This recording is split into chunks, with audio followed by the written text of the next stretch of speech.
I can swim. Just can't walk or dress myself.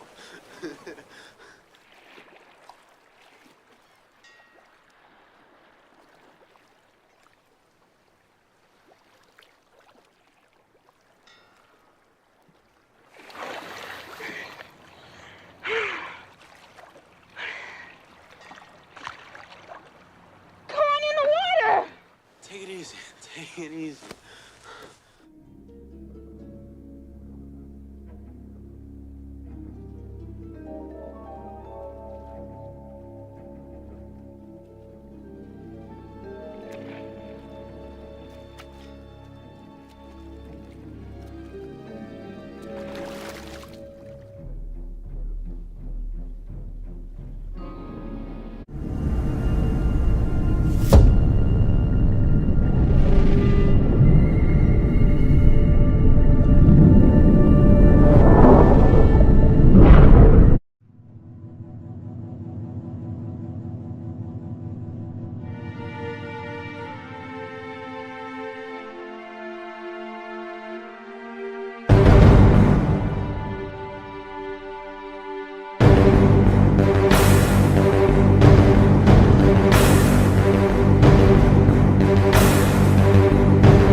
Salute, and welcome back to the Black Ocean. Now, so we're getting deep in with your host, the one and only Great Black Shark.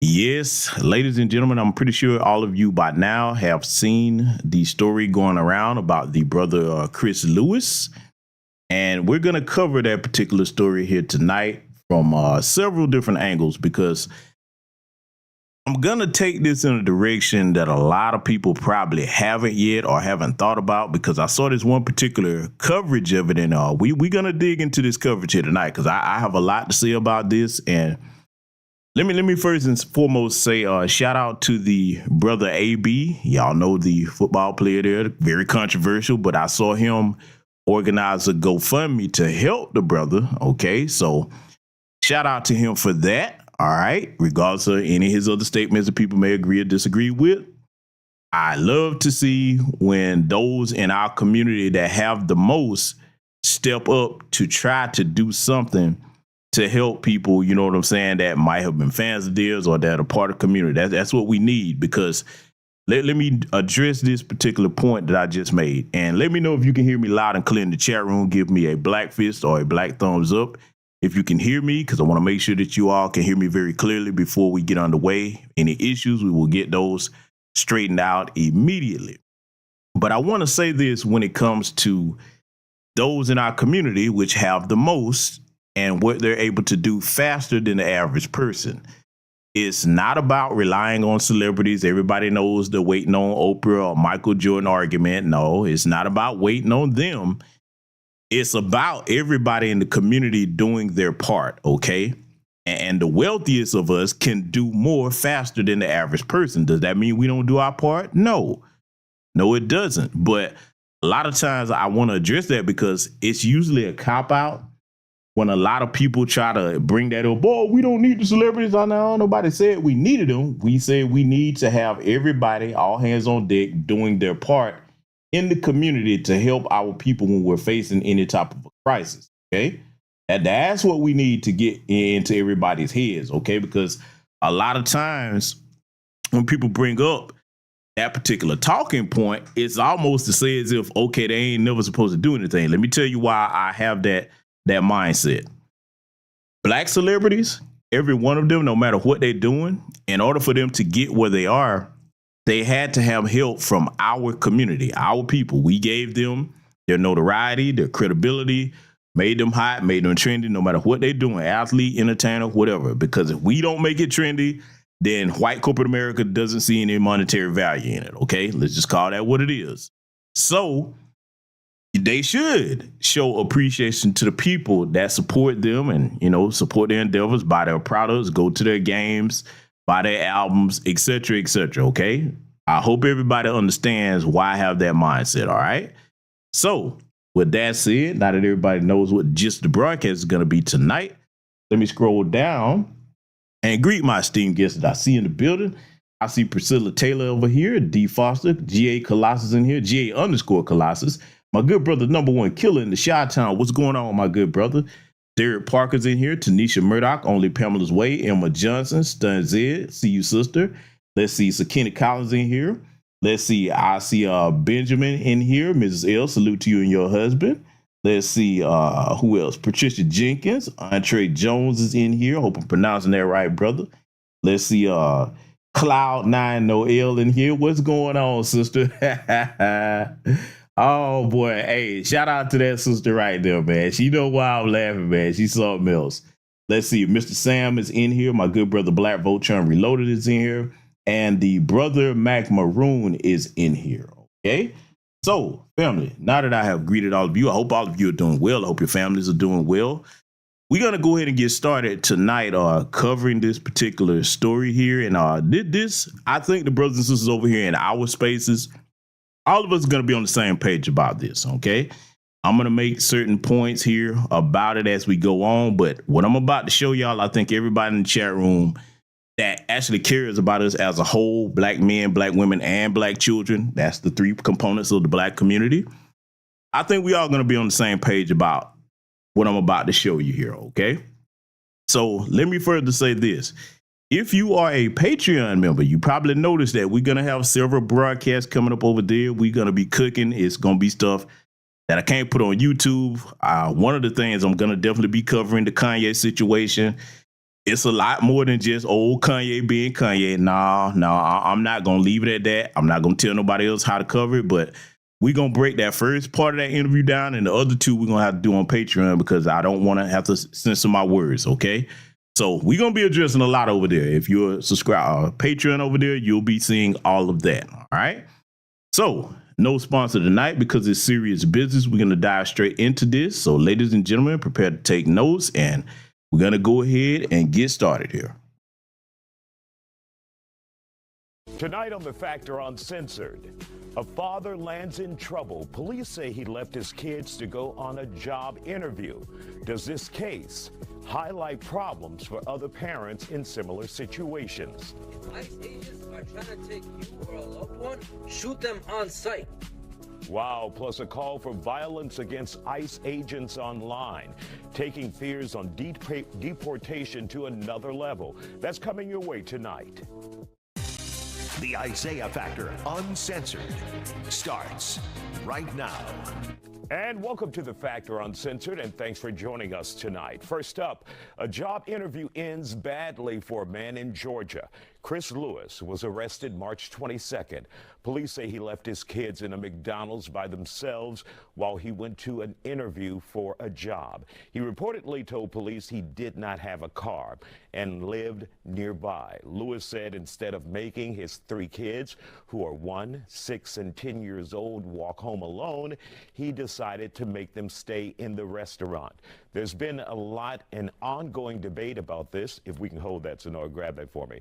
A lot of debate about this on the Isaiah Factor Instagram page. We ask, what was the appropriate age for kids to be left unattended?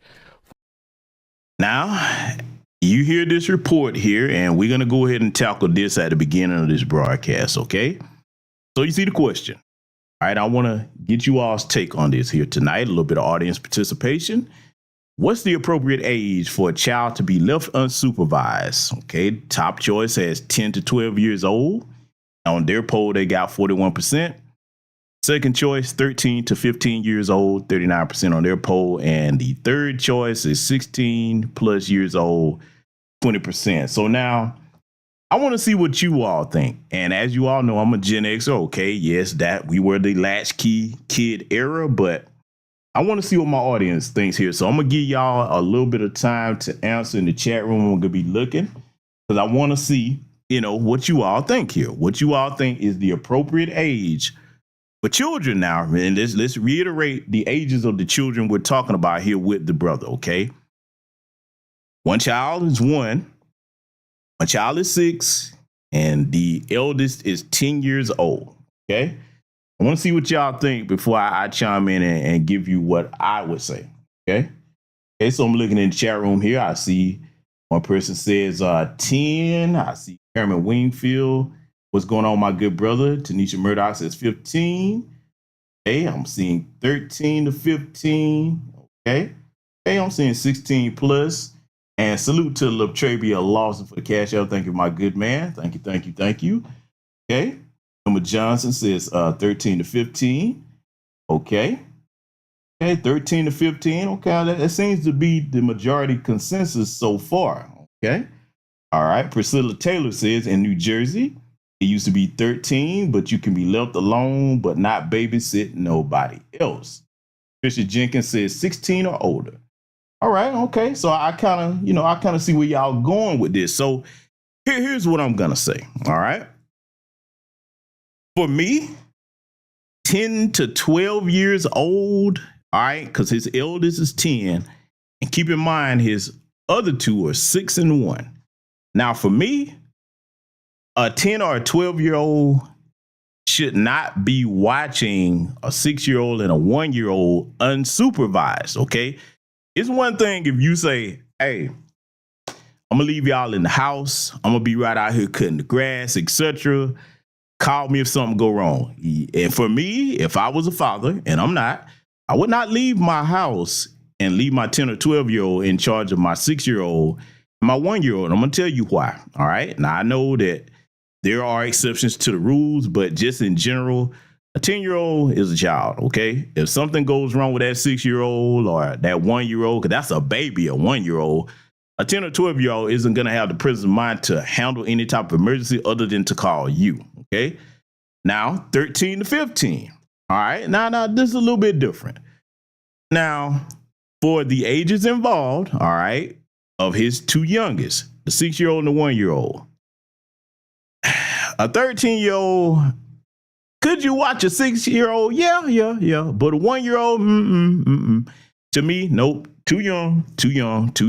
All right. If something goes wrong, you know what I'm saying? Some type of emergency happens, I just would not be comfortable. Now, by the time you hit 15, all right. Yeah, all right. 15, you got a little bit more, you know, you got a little bit more wherewithal with how to deal with a situation of children at a young age. But I would still make that limited. Now, when you get to the 16-plus-year-old, like I said, this is just my conjecture. You get to the 16-plus-year-old, okay, that's a different ball game, all right? Especially past 16, 17, what have you. All right. Yeah, you're able to watch a 1-year-old and a 6-year-old, all right? So now, with this brother's situation, let's just go ahead and get to the meat and potatoes of it. Apparently, the brother, you know, we don't know the entirety of his situation, but hey, he's a father. But I understand, I think he's with the mother of the children. I'm not sure if that's the mother of the children's mother, all three. We don't know. But they're together. I guess he's trying to make it work. The mother does have a job. So at the time this all happened, she was at work. And I guess, you know, I'm going to try to look at it this way. Brother is a father of 3 kids. He's there in the household with them, from what I understand. And hey, maybe the brother feeling hard times, lost one job, and any man that's worth a damn is going to say, nope. Okay, my significant other is holding it down. And the women, okay, whether they're your wife definitely or your long-term significant other, they're supposed to be a helpmeet, okay? Helpmeet. Now, all the responsibilities are supposed to be on their shoulders. So a man that's worth a damn, he ain't going to just sit there and be like, well, I lost a job, I'm cool. Hell no. See, you got to understand something. Men that were raised a certain way, especially with our fathers, that would eat us up. There's only, and you know what? I can't even say then, because let's look at an extreme scenario before we get back to this report. Let's just say it was a situation where a brother was hurt, like he got hurt on the job, hurt his back, something like that. Doctor say, hey man, you ain't gonna really be able to do nothing for about 6 months to a year. Let me tell you something, man. Most of us, we would be trying to do everything we could to rehab under the doctor's orders and stubbornly trying to push ourselves to get back on our feet, because that would eat a black man worth his damn balls alive to have to sit and watch his woman do all the heavy lifting. Because look, no disrespect to any of you ladies in here, phenomenal sisters that you are, as brilliant and as capable as you are, okay? I get it, because you wouldn't be over here on this platform if you didn't fit the description of what I just said, okay? Nonetheless, regardless of that statement I just made,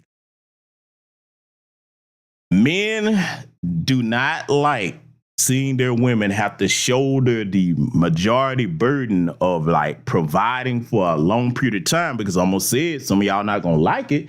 You wasn't meant to do that. Women, I don't care what race, but we dealing with our community. You were not made to work 60 plus hours a week like that. That breaks your body down. That breaks your mind down. That's damaging. Now I get it.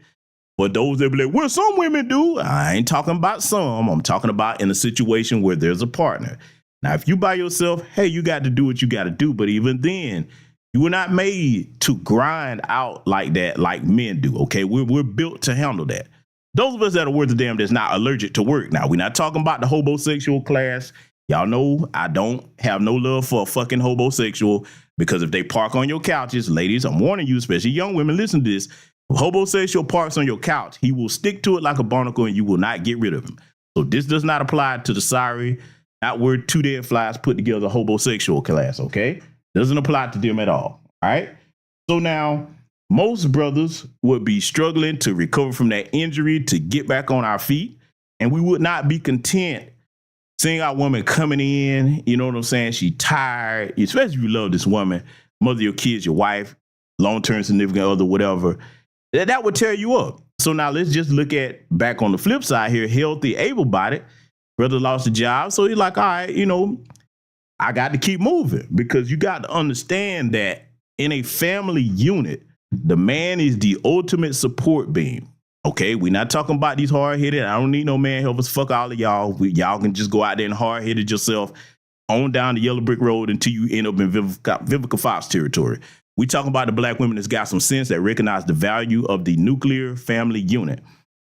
The black man is the support beam. We are the wall, the shield, and the sword for our families. We supposed to step out front and deal with any problems before you even realize that there was a problem in the first place. This is what men who were trained and raised with fathers step up to do, okay?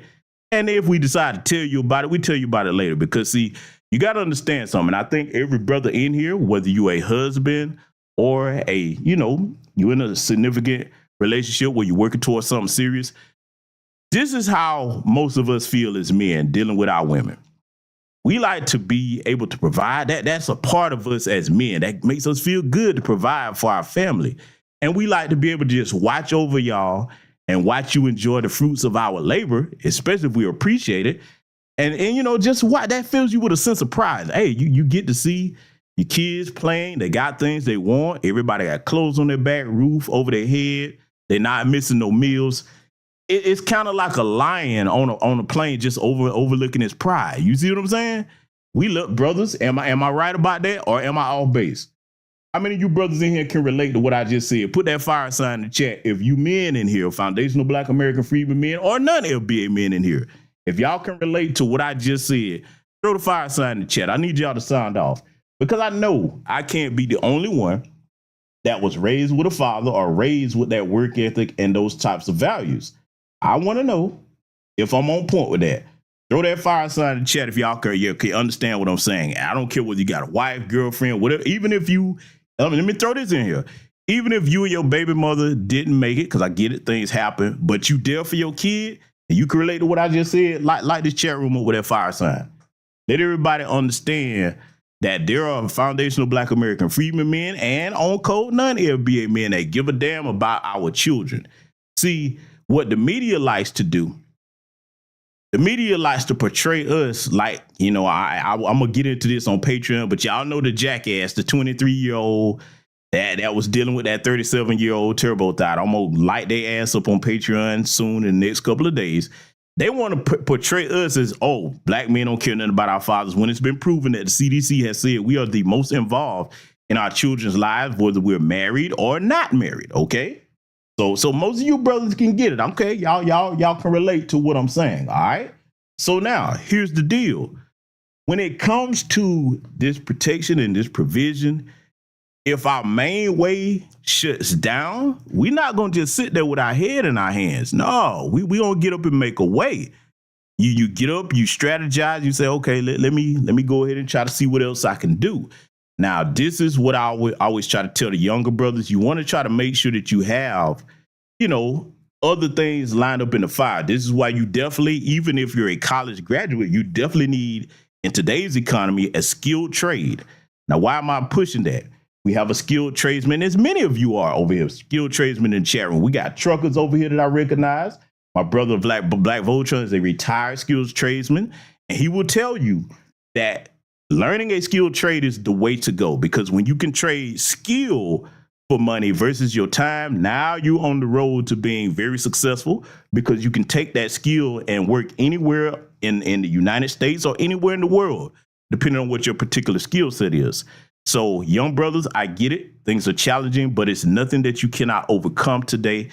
Get yourself some type of skilled trade, even if you just have it in the back burner, even if you got great college degree. Always have a backup plan. See, as men, we always set ourselves up to have a backup plan. That's what building is about. And see, this is what I tell young brothers that I deal with and try to mentor to some degree, in my community. I always set them up and I tell them, as you building yourself up as a man, you want to set yourself up in tiers. Now, what do I mean by that? First tier, having a job. Okay, that's cool. But the thing about having a job, my young brothers listen to me, because I know you got it hard. It is hard in America to be a black man, a young black man, especially in this economy. This is why I try to show, especially Gen Z, as much love and help them out as often as I can. It's nothing you can't deal with, though. You just have to be smart about it. So the job, I always look at the job as like, hey, man, I don't care if they blowing smoke up my ass and telling me I'm the best employee in here. You always look at that job as like, okay, I'm on borrowed time. I'm going to work this thing because I got to make a living somehow, but I'm always looking for what's next. In other words, let me get graphic with this.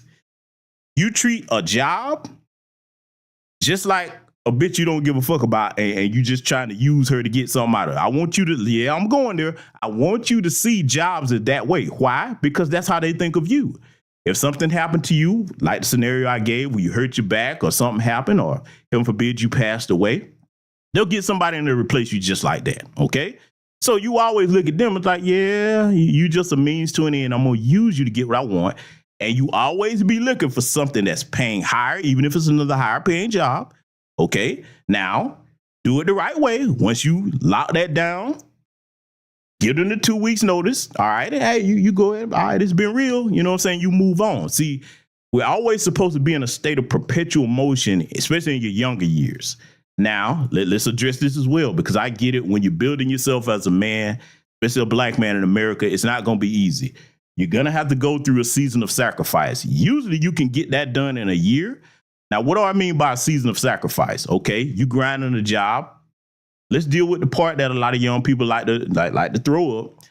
They might say, okay, this is a job I don't really like, brother GBS. Cool, I'm going to tell you why that's good, okay? So you work that job that you don't like and that you can't stand because it's a motivator that you like, I'm not going to stay on this motherfucking job that I hate. I ain't going to stay here. Every day you come in and you grind, and you stack your bread, especially if you don't have a kid. You spend a year stacking your bread. I ain't saying don't get a few things you want, but you keep that season of sacrifice going. You say, okay, yeah, I could get X, Y, Z that costs this amount, but now I'm building towards something. So now you want to spend that year season of sacrifice stacking up your bank account. Regular bank account, definitely a savings account, okay. Then if you really getting your money on up there, consider getting yourself a money market account. Start looking at some investments, all right? Whether it's some stocks or, basically, definitely ETF, mutual funds, things of that nature. You want to set your money up in tiers, okay? Even if you start out with something basic like a CD account, okay? I'm telling you to set yourself up in tiers with the season of sacrifice, and you can do it in a year, because the reason why you do that as a man, let me show you why this is important. This is what I was taught by my father, grandfathers on both sides of my family. That season of sacrifice, that's your cushion in case life throws you a curveball. And life is going to always throw us curveballs as black people. So now, if you spend a year stacking up your bread, you know what I'm saying, preparing yourself for those rainy days, you're going to be sitting in a situation where, you hope for the best, but something could happen where you like, damn, I didn't see that coming. Let's go over a couple of things, because I want the young black men to understand this. And salute to the sister Ebony Treasure Edwards for the cash out. Thank you very much, my good sister. Thank you, thank you, thank you. Let's go over this before we get back to this, because I really want to make sure the young black men get this. And look, I'm saying this for like any of you sisters out there that, because I'm not sitting here beating down on y'all. You might be a single mother. You might be in that situation. Things happen that don't always work out. You need to hear this, and you can give this advice to your sons, okay? Brothers, you want to set yourself up with that season of sacrifice, building up your resources, because life could throw something at you. Let's look at the minor things. It could be major car issue, okay? Engine go out. Oh, man, my car engine went out. I got to have a way to work. I need some money. If you got that season of sacrifice, you're like, okay, cool. It's going to cost me $800, whatever. I got it. Glad that I saved this up, okay? So now, anytime that you have to pull from that sacrifice pool, that's what I call it, you save resources, you sacrifice pool, you grind and build that back up. You put at least what you took out back in, if not double that, okay? So see, when you focus like this, you ain't gonna have time to be out here partying and bullshitting. You ain't gonna have time, you know what I'm saying, to be doing goofy things that detract from you being able to accrue resources. Your mind is gonna be focused on building, building, building. Why?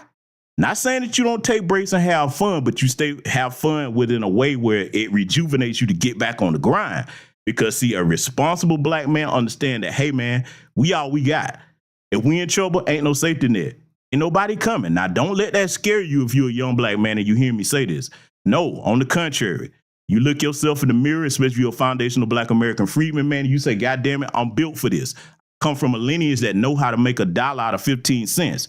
And I will become good at doing that, okay? So it's okay if you don't have that safety net. It'll be nice to have it. Sure, the white man got it. Asian men, white adjacent folks, yeah, they got it. Cool. Let me talk to you. Those are lesser men than you. Yes, I said it. I don't care if I offended anybody from the other groups. Those are lesser men than you, especially white daddy, because we get it. They're in a system of white supremacy. They get to fail up in life. So you already grinding harder. You got to be twice as good just to get half as much. So that means when the rubber hit the road, oh, you built for this. This is why they lose their mind in this economy today. Oh, Trump tearing their ass up. This is why I don't want Trump to go nowhere with his crazy orange ass. Leave him in there. Tap their system, Trump. Fuck him up. Because Black people going to be just fine. We going to make it. So young Black man, don't you hold your head down looking at what they got. No, you be like, man, them some pussies. They get cry about hardship at the drop of a dime. Go look how they was acting during the pandemic. I can't get a haircut. Oh my God, just whining. See, as men, you understand that whining solves nothing. Yes, we're human beings. I'm not saying you don't emote. Yes, you do. But here's how you do it.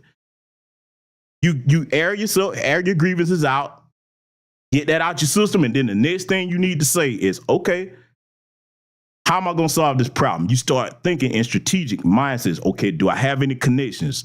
Do I know somebody that can put me on here or there? Do I need to go learn something that's going to put me in a situation to get out this hole? You don't have a pity mindset because that weakens your confidence as a man. Whatever you're dealing with in life, as long as you got your health and your mental faculties about you, you say, I'm going to get up and I'm going to go make this, okay? I'm going to go make this happen. I have to, all right? So now, some other emergencies could come up. Worst one, heaven forbid, there's a health issue, especially if you got kids with one of your children, or it could be yourself, could be somebody in your family. Hey, that season of sacrifice, you got a pool of resources that you can pull from and say, okay, yeah, I'm the rainy day guy. See, a part of provision as a man, it doesn't start with just write what's in front of your face. We plan in advance for just in case scenarios. Even if people don't understand it, man, why you getting all that? What you working all that overtime for? Because I understand what my position is as a man. And then in times of crisis, all of us in here probably have had to be that brother at the time in the family where the family looks towards you because they know, okay, he's going to be the most well prepared. Okay. But in any type of crisis, you should take a pride in being that. Okay. That this is what manhood is all about. All right. Yes, the road is going to be hard, but see, the reward is well worth it. Okay. I promise you. And especially if you have a good woman at your side that appreciates you and understand it. And ladies, I know most of you in here, you get it. But if you got a man like that, oh, man, cooperate with that brother. Cooperate with that brother. When some helper come around and start telling you about this, that, and the third, and she trying to talk you, trick you out your blessing and get you back in the streets, like, bitch, if you don't get the fuck on, I recognize that misery love company. You go over there and keep your struggle to yourself. I don't want no parts of it.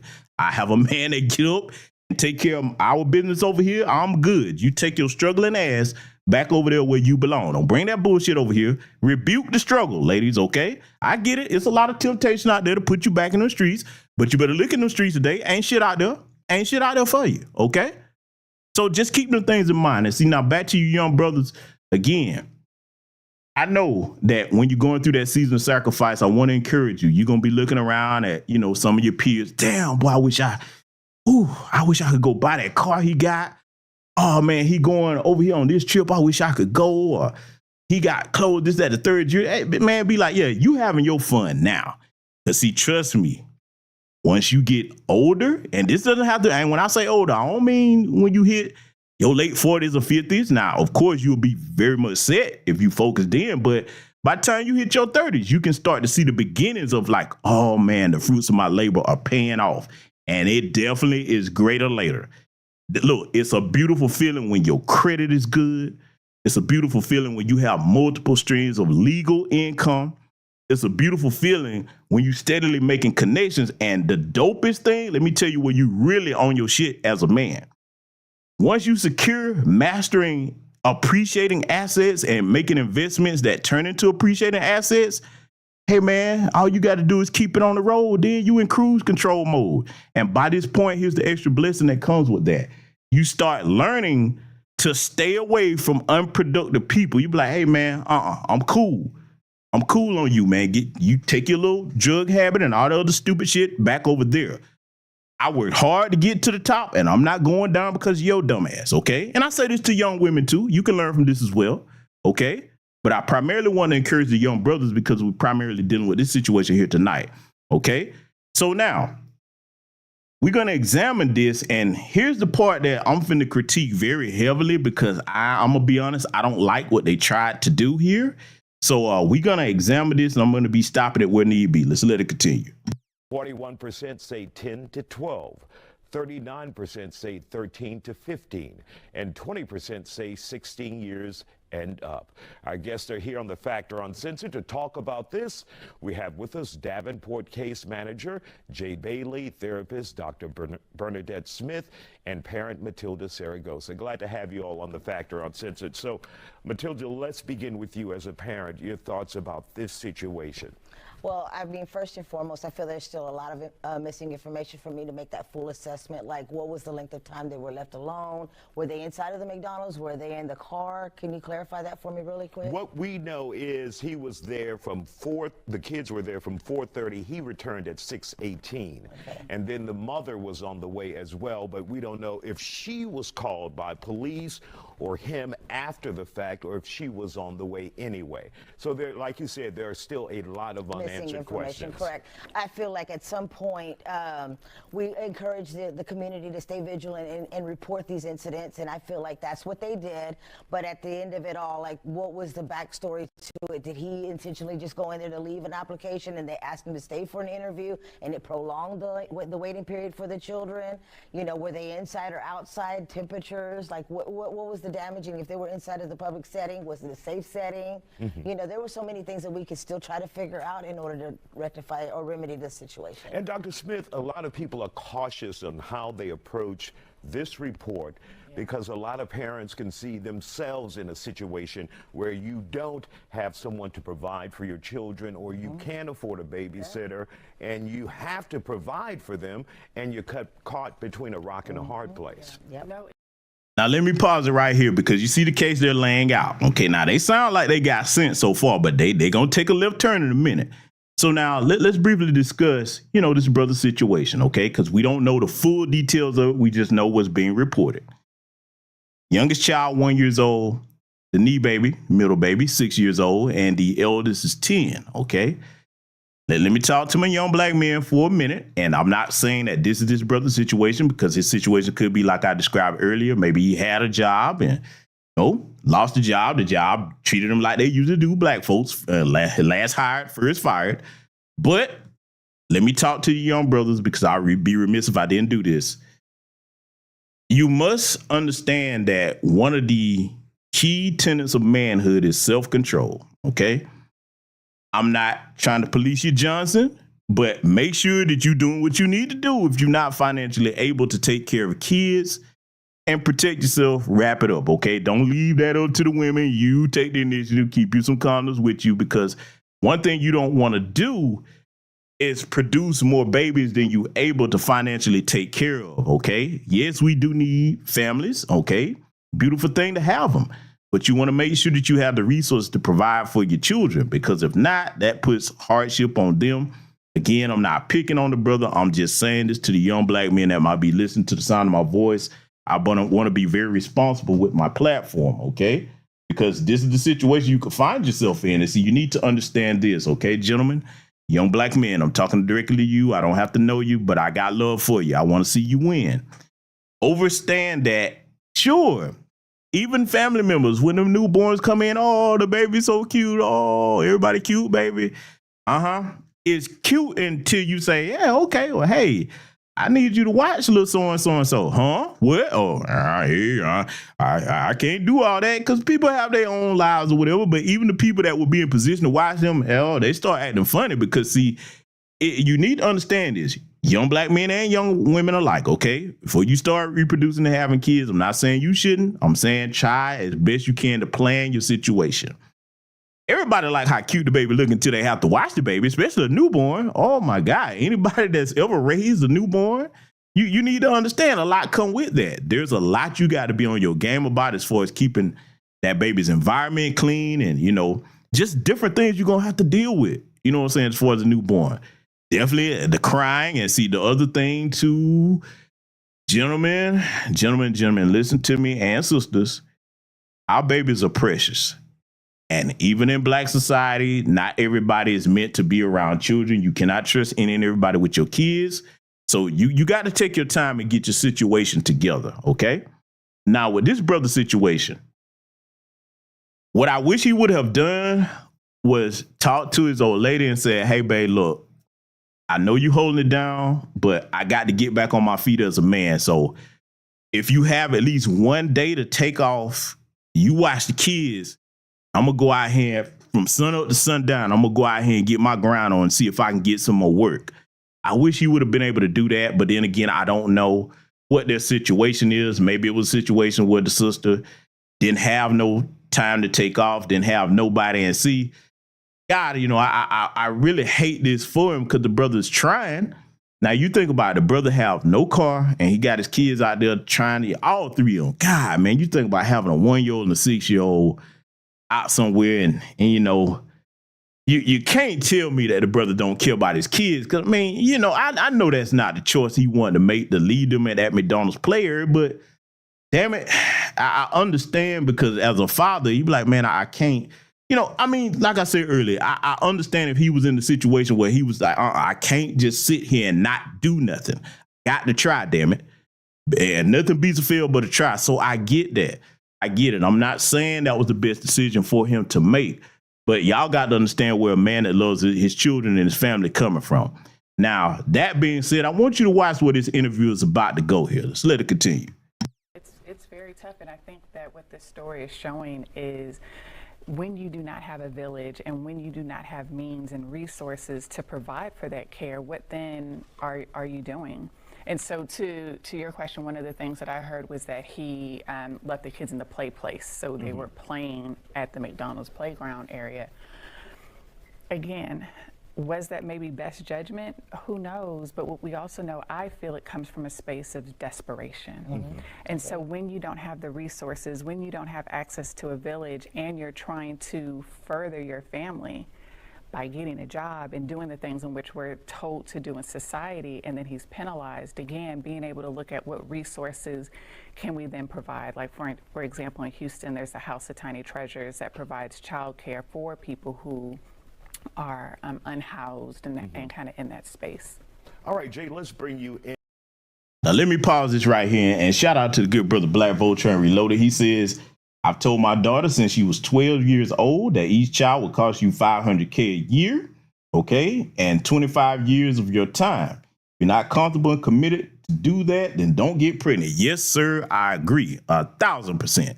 And then, hey, depending on where you live, it could be more than that in this economy today. And see, ladies, for the hard-headed ladies, I don't need no man. Okay, cool. As long as you don't have no kids, you knock yourself out. Don't need no man. All you want. You got it. Girl, boss your way through life. You start having kids, yes, you do. It's not fair to that kid if you don't have a man that's committed that say, listen, once we start having kids, I'm locked in. We gonna have to make it because we can't do this thing where we have our kid just having one parent. Raising children is a 2-parent job. That's what we should strive for. Okay, I get it. Things don't always work out that way. But now let me deal with something that this lady here was just saying, because they're going to use this theme and this phrase rather repeatedly. And notice there's 3 women up here, no black men. See, this is one of the things I don't like. And y'all going to see why I'm saying that. And this guy, I done got on his neck before about this Isaiah, the guy here, Mr. Drunk Driving. Okay, I catch the previous broadcast in my archives. But you got 3 women up here. You're not talking to any brothers.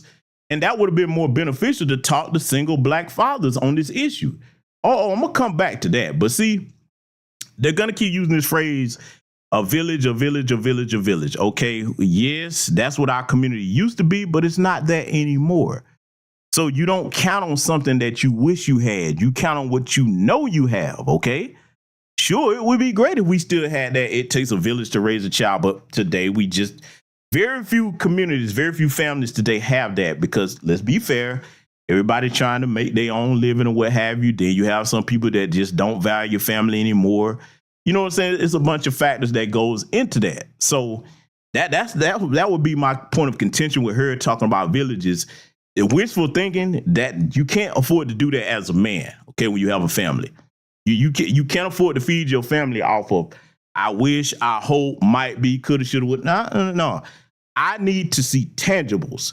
I need to see what I can verify and what I can measure because I got a family to feed. Okay, that's what I need. I got to have that. It ain't no ifs, ands, or buts about it.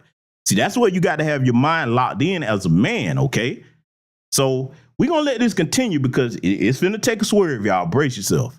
And your thoughts on this as an expert looking from the outside, and your thoughts about parents who may be put in a position like this or put themselves in a position like this, depending on which way you're looking at it. In this situation, I do think that we do need more information to properly assess his opportunities and his resources. But I do think that it takes a village, and so we need to call on our village when we do need help. Baby, what if he ain't have no village? Apparently he didn't have a village because he had to have all three of his children, even his youngest, out there trying to get a job, and he had to leave them. So see, again, this is why this type of stuff right here, and boy, they failed again, because why you don't have any black men up there? You got 3 women. We need single fathers up there or married brothers that can say, hey, look, this is what he could have did, giving advice. No disrespect. But where they finna take this, it just, in my opinion, this was not really helpful. And see, how you gonna have all 3 of your parentless women, no brother there whatsoever? Just never mind what the brothers have to say, especially with issues dealing with pertaining to us. And see, brothers, this is why we must be our own advocates in areas like this, because society really don't cut us no breaks as black men. Okay. See, this is why I try to go out my way not to have issues with other brothers. I'd rather help you than hurt you. Okay, now don't get me wrong. You come at me the wrong way, I'll crush you if that's what needs to be done. But I'd rather uplift you than crush you. Okay, so sometimes I'm like, all right, let me just ignore this. A lot of y'all be telling me about this, that, and the third. I don't care. I'm here to build. I want to join with other brothers that are trying to build in our community, because we all we got, man. You know what I'm saying? I try to make it hard for me to have enemies amongst my brothers, unless you are a raging Sambozo, okay? Now, if that's what you are, I have no love for you because you have no love for our people. But other than that, I'd rather try to build with you than anything else, okay? But again, everywhere they finna go here, it would have been beneficial to get, the mindset of a man that's in the situation or have gone through it up here on this panel. Let's let it continue. And you can always contact, foster care agencies or just any social service setting that could help you in situations like that. And of course, Matilda, you're a parent, sometimes that help is not out there. No. And not readily available. If you finally you get that call. Yeah. We want to talk to you today about this job. And sometimes the village is busy.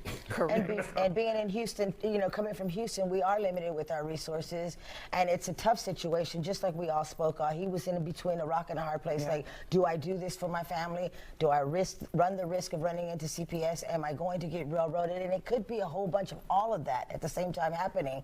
And it's just unfortunate he wasn't in the club slapping booty. He was trying to get a job, so he was doing what he thought was best for his family. And I hope that there's a great outcome for him. I hope it doesn't stick and that his children are safe and placed back with him. Yeah. And Dr. Smith, let's talk to you again.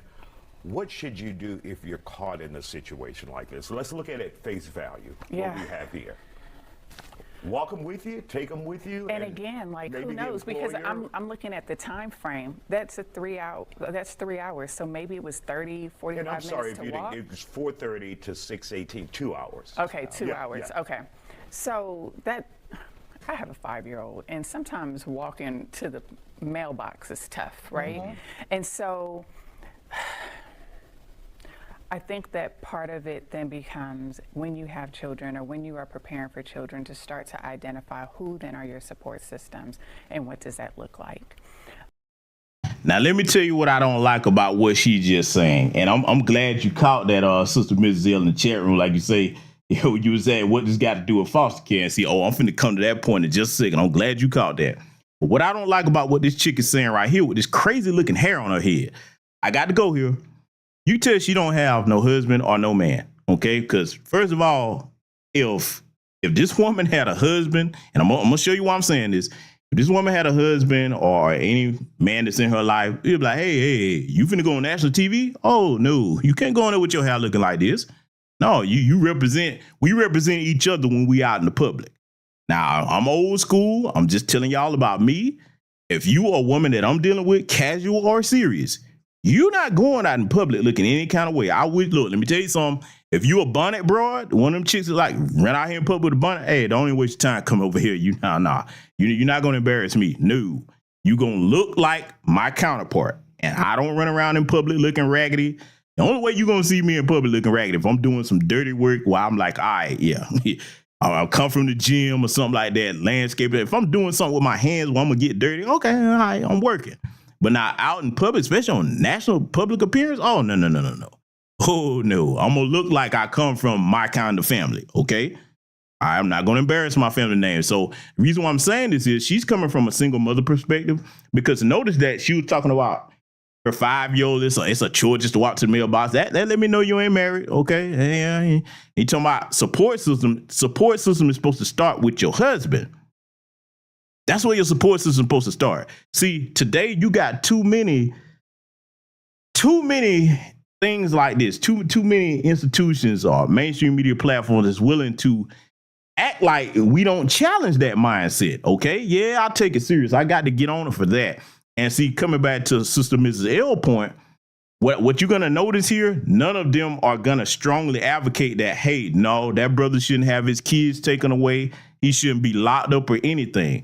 Now, the reason why I'm making a big deal out of that, if this was a woman, especially a white one, oh boy, they'd be like, oh my God, first and foremost, let's make sure that you don't take her kids away. She was trying to get a job. I mean, there would be all kinds of sympathy and empathy for that woman, especially a white one, that we don't get as black men, okay? For the narrative of, oh, you black men need to take care of your kids, this, that, the third. Now, here's a brother that's trying to get a job. Was it the best decision to make? No. But perhaps this was the situation where he got a call and it was like, hey, man, look, can you come today? You know what I'm saying? That's what I'm thinking, too. I'm thinking that this situation might have been when they called him to come in, they're like, hey, man, if you get this job, you can start today if you pass the interview. So, he probably like, oh, hell yeah, I got to do this. Again, was the best decision? No. But, I'm just thinking, I'm trying to give some reasonable scenarios with what probably made him risk that. You know what I'm saying? And see, like, I'm going to tell you where he would have been okay with this at. But again, we don't know what kind of family situation they have. If he would have said, hey, bro, you got an older cousin or somebody, like, look, bro, I'll pay you. I need you to watch your cousins for me, man. And we talking about somebody that's 17, 18, whatever. Like, bro, I got you. I'm going to put some money in your pocket. I got to go try to get this job, man. Help me out. You know what I'm saying? And then they could have just stayed at home. You see what I'm saying? But like I said, man, I just hate to see that happen because they arrested the brother, man. Come on, man. You're going to arrest him? And see, from what I understood was, okay, I believe that this is what I think happened. And to y'all, and if y'all have information to the contrary, you let me know. I'm thinking that what happened was he probably took the kids to the McDonald's play area and said, hey, babe, that job I was telling you about? Well, I got the interview, but I got the kids over here at the McDonald's play area. So, hey, can you, as soon as you come through, you come get them or whatever, you know what I'm saying? Just in case I don't get back in time. Again, was the best decision? No, but I'm just looking at the man trying to do for his family. So maybe that's what the situation was, okay? It ain't like he just left them and they didn't have another parent that knew where they was. So I know there had to be some type of communication. I know there had to be, all right? But again, you're not going to hear them advocate that this man keep his kids, because I'm like, see, that's the kind of shit right there. If I was a police officer, I'm like, I'm not going to arrest this man. If you just got to do something, hey, give him a citation or something like that. I'm not going to take that man's kids away. Because, hey, when you get there, you see they don't look like they're being abused. Was a smart decision? No. But he trying, okay? I would have empathy for my brother, okay? I would. That's, if I was a cop, that's just where my mind would be. But again, like I said, we don't have no help coming. But watch where they're finna take this, family. We're going to get back into it. I think in this particular case, clearly he did not have that support system, because I know even sometimes when I'm trying to come here, I'm like, okay, let me find out who's going to watch my kids. And sometimes it doesn't always come together, because as Matilda was saying, it's not easy to bring your village in when you have children sometimes. But sometimes it then becomes, how can you be proactive in having that foresight? Who is your village? How can y'all barter systems, etc.? All right. Make friends with your neighbors. Absolutely. And we're not done with you guys. You can continue to talk in a second. Don't go anywhere. We'll continue this conversation after the break and later at 11. A federal judge. And welcome back to The Factor Uncensored. We continue our discussion on parental supervision after a father made the choice to leave his children at a McDonald's during a job interview, leading to his arrest. Our guests are back to talk about this. Now, we had a poll at the beginning of the program talking about the suggested age that people feel comfortable with leaving their children at home. Dr. Smith, let's begin with you. We were anywhere from 10 to 12 to 13 years old.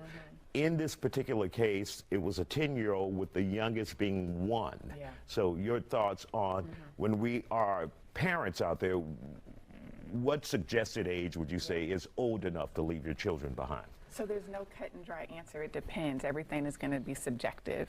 So in my opinion, I feel. Oh, this is where I got to get on this wild-haired heifer right here, okay? Well, it's subjective. No, ain't nothing subjective about that. It's clearly not. Yes, there is a clear-cut too young of an age, because children should not be trying to watch other children, especially when you got a 6-year-old and a 1-year-old. What happens if there's, heaven forbid, a choking emergency? What happens if they caught themselves trying to cook and start a fire? I mean, it's all kinds of things that could go wrong with that situation. Now, I get it. There are some 10-year-olds that are more mature than others, but if you have the option, that's just not wise, man. And for her to sit here and say, well, it's subjective. No, it's not. If you use your brain, it is not subjective, okay? But see, she's thinking from a single mother's mindset, especially in her particular community, because she got something mixed in her. But I'm gonna call her a white woman, okay? Because the only white women would come on TV with their hair looking crazy like this. Heifer look like she just blow dried and said, "Fuck it, this will do." Come on, man, look at your appearance. I digress. But see, I don't like that train of thought right there. That's irresponsible, because her community. This is where taking accountability and having an adult mindset comes into play. Something like that, when you're looking at the younger ages, yes, there is a age that's too young. But see, because society gives her community a safety net, you don't have to be responsible about anything. Oh, you just, hey, somebody's always going to cover for you. So that's the issue that I had with that. And Brother Black Voltron makes a very good point in the chat room. He was talking about the daycares today. They have drop-ins or rate drop-ins for the day. And he was saying the brother should check beforehand. That's right. That's right. Because a part of being a good father is you got to be thinking forward. You can't be thinking right where you are. You got to be thinking ahead, especially if you got business to handle like he was trying to handle. OK, and see, this is something else I wonder, and this happened in Augusta, Georgia, by the way, as Ms. L pointed out. OK, that's northern Georgia. But I wonder how much advance notice he had about, this potential job interview or calling him. You know what I'm saying? So even if he didn't get any definite confirmation, you fill that application out and, he should have been planning for it. Be like, yeah, you know what? They might call me. Been trying to check with whoever in the family. Hey, woo, man, I might need you for this day. I'll pay you, bro, but I might need you to watch my kids temporarily. You know what I'm saying? While going to, you're supposed to be trying to make arrangements, like Brother Black Voltron said. That's a part of being a man. We think forward, not just right where we are. Let it continue. Feel that it is unfair for a 10-year-old to have responsibility for a 1-year-old and a 6-year-old at that point, right? My oldest is about to be 10 and my youngest is 5, and the way they go at it, there's no way in the world I would come home to chaos. It would be horrible. There's going to be a broken limb or something. And so I feel that's a lot of responsibility. But what we have to recognize in Texas, there's no age limit. And so everything then becomes subjective. And then what we also have to recognize, especially in marginalized communities, do we want courts, CPS to then be the subjective voice in terms of, oh, your child was old enough or not? So to answer it a little more clearly, you have to be able to look at how responsible is your child? Does your child know your phone number? Does your child know your address? Does your child know what to do if somebody knocks on the door? Does your child know what to do in case of emergency, fire, sickness, etc.? Because then again, you are not only making sure your child is safe, but if somebody is called, then it is supporting the case in terms of the subjective nature behind leading your child. That's an important point you make, because I was reading one of the polls and it indicated some children are very mature. Yes. You know, you'll have a 10-year-old who behaves like an 18-year-old and can run everything, but then there are 10-year-olds who are 10-year-olds. That part. Correct. Well, that, and I love my baby boy, but I don't think that he's going to be as mature as my daughter to leave him, you know, at home, because again, the critical thinking, of course, is still being formed in children, but just the ability to. Now, did you catch what she just said? Nah, she didn't state the ages of her children, but she was like, I love my baby boy, but I don't think he would be as capable as my daughter. And I wonder how old her daughter is. But that's kind of a problem too, especially if you have these single mothers like in her community. They want to raise their daughters to be, you know, productive and self-sufficient, and they coddle their sons. I got to go here. That's a big problem, especially in our community today with some, not all single mothers. Okay. You raise both children to be self-sufficient. All right. And see, this is where having two parents comes into play. But see, we got to look at something else here too with what they're talking about. All right. Now, when it comes to the whole what age should you leave them there, it shouldn't even be about what Texas law or any other place law says. You're supposed to exercise common sense on that. And so you really don't want to get in a habit of having young children raise their siblings or be responsible for them, because in a way that's not fair to them, you robbing them of their childhood. They're still children, okay? I'm talking about young kids, 10. Hey, man, they kids. They deserve to have their childhood too. You shouldn't force them in the position of being a parent. I'm not saying that you don't teach them how to look out for their younger siblings. No, not saying that. But you don't want to be like some of these sorry hood rats out here and some of these dusty dudes, if they even dare at all, that will be like, yeah, you can be the parent. I'm going to take the day off. Nah, man, the kids didn't give birth to each other. They're kids. They deserve to have a childhood. That's an important part of adult development, is your childhood, okay? And it needs to be as stable and as normal as possibly can be, as possible as two parents can get it, okay? Or one parent, if you're in that situation. It needs to be stability, keyword stability, okay? When you put all that on a kid at an early age, yeah, and sometimes that builds up feelings of resentment later on. I mean, it's best to try to plan these things out and do it together, okay? And Brother Black Vulture, I agree, man. She got that werewolf wool on top of her head. That is ridiculous.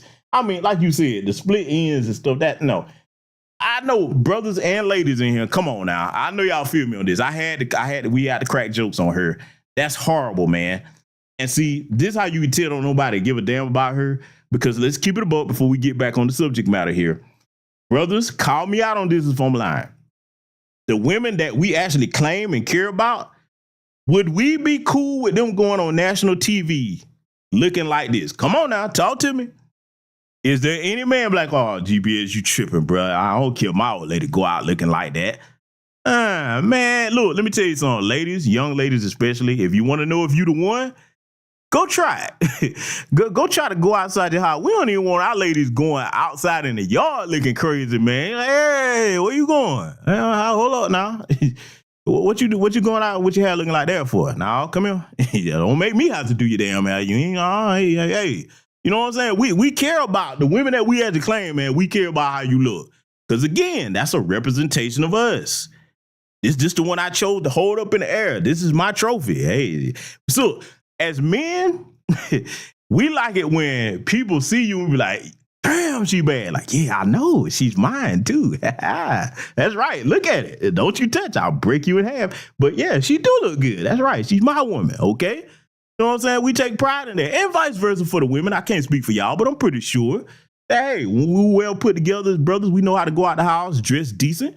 Yeah, I'm pretty sure that y'all like, yeah, you know what I'm saying? Yeah, that's my dude right there. You know what I'm saying? We represent each other. And see, beyond me just being petty, the reason why appearance is important before we get back to this, if you have children in the family, I see y'all laughing. You know we get the jokes in over here.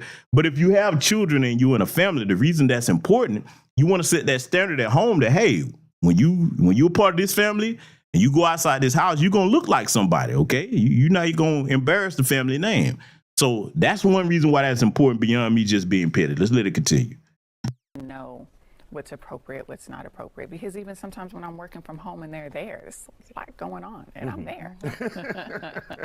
And so if you could put a number on a kid that you would feel comfortable. But again, Isaiah, it then becomes, what then does leaving them home mean? Does that mean I'm leaving my 9-year-old at home to go to Eckerd's, or not Eckerd, oh Lord, I done told my age. I told my age.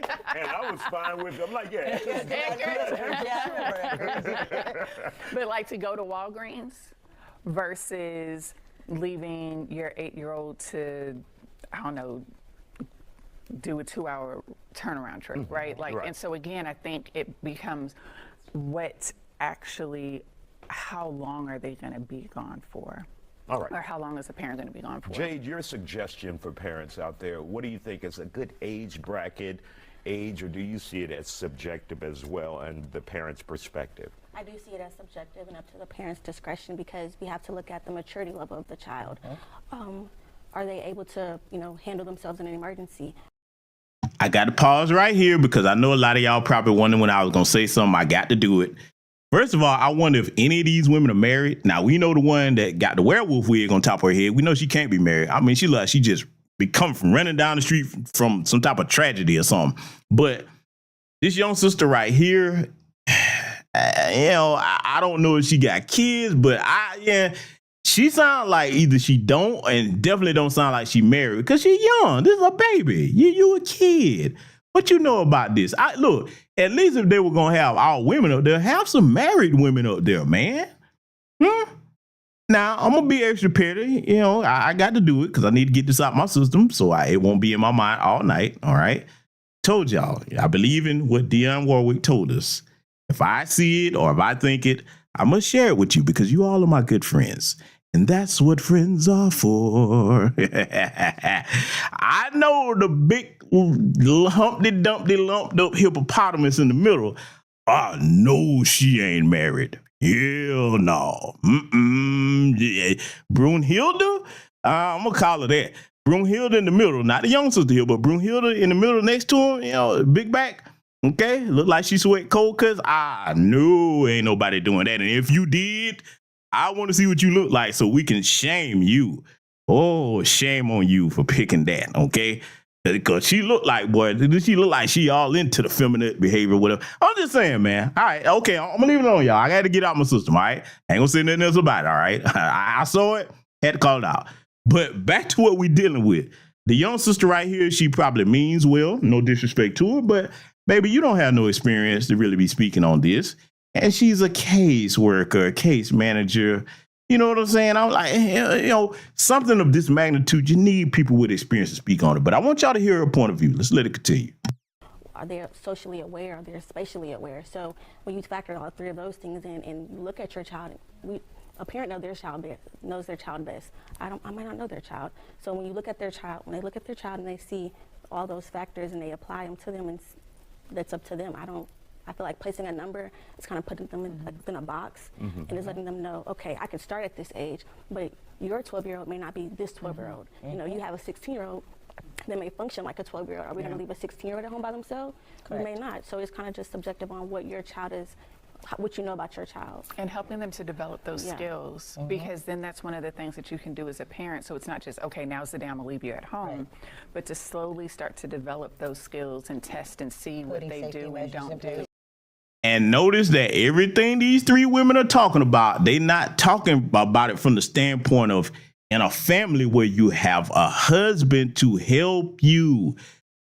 I have a huge problem with this part of this segment because the youngsters that she's basically talking about, I feel like y'all know me when it comes to that. I feel like stuff, especially when women start talking like that. And I damn sure been out here you talking like that if you're a man. As men, we think our way through things. You don't go through life. I feel like. You feel like, okay, especially with the issue here of the children being what's the age too young to leave them at home. Heaven forbid you leave them there and then a tragedy happened. Like think about this. Remember Mike Tyson when he lost his, I think his youngest daughter, and it was, God, I hated to hear that, man. The little baby was playing near like a treadmill or something, and a cord got wrapped around the child's neck and it got strangled. I mean, see, things like that can happen. Children are unpredictable, okay? And see, that's another thing I need to stress. Reason why there is an age too young, because you got to think about something, man. It's going to be more serious when you're dealing with a newborn, even if it's two of you, because now you got to take turns sleeping. You know what I'm saying? I mean, because you could be asleep, the baby wake up or roll over, something like that. I mean, you got to be thinking about these things. Okay, so now as they get a little older, they become toddlers, they trying to walk, this, that, the third. They curious. They got to be trained. They see things they don't yet know. Hey, this is hot. Hey, this is sharp. Hey, now you don't go over here. Children are curious. So a lot goes into that. And you can't rely on, I feel like. No, you got to be prepared for that as a responsible parent. Now, if you're going to be a jackass of a parent, help your child. But as a responsible parent, you don't go by feel like, okay? You go by what you know, all right? So, and is it going to be easier if you have a tag team, y'all a team, raising and building this family together. And their point of view where they're talking, nobody, not one time, is coming from the standpoint of a nuclear family where you have a husband there to help you out. Everything is, I feel like this could happen, that could happen, talking about villages that you may or may not have. Nah, man, they should have done better putting people up here to speak on this than they did. Let's let it continue.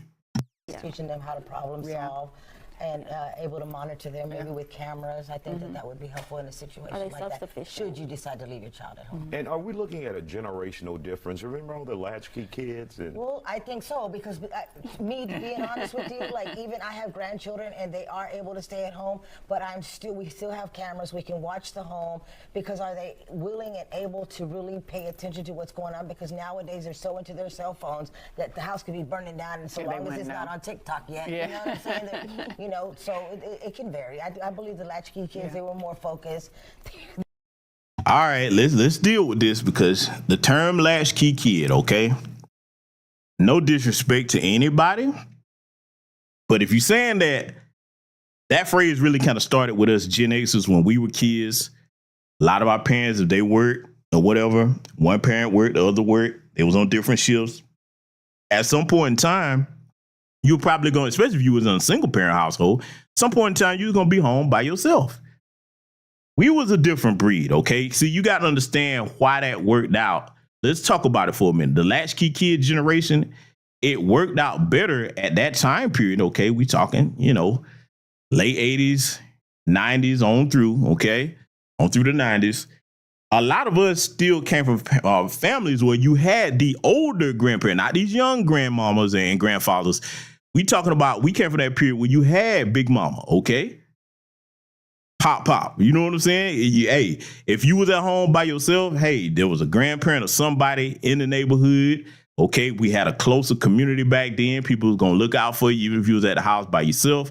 And you kind of knew what your boundaries were and what you could and couldn't do. And as Gen Xers, man, I mean, look, we were kind of, we was raised a bit different, all right? It was a different time period back then, all right? And, you some of y'all might have had, situations where you were left there and your mother or your father had people call to check on you, you know what I'm saying, make sure you were good. They had things set up for you to eat.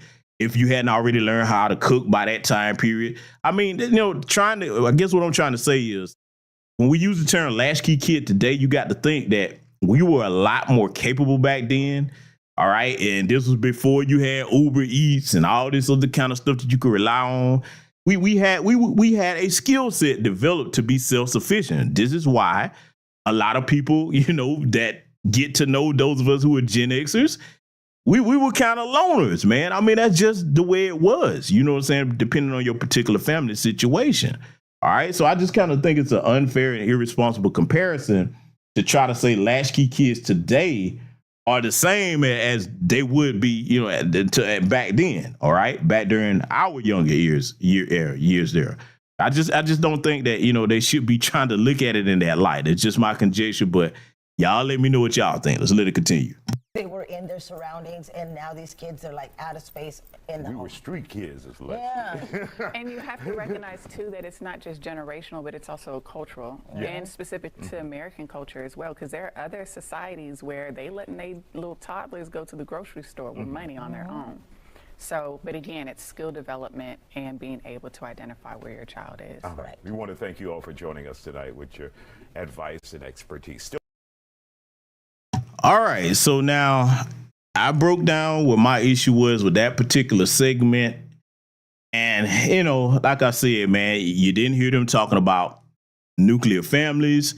They didn't have no black men on there that were single fathers or married fathers to talk to about it. I find that despicable when things relating to black men come up and you won't talk to brothers. And see, you know, we all know, I got to go here.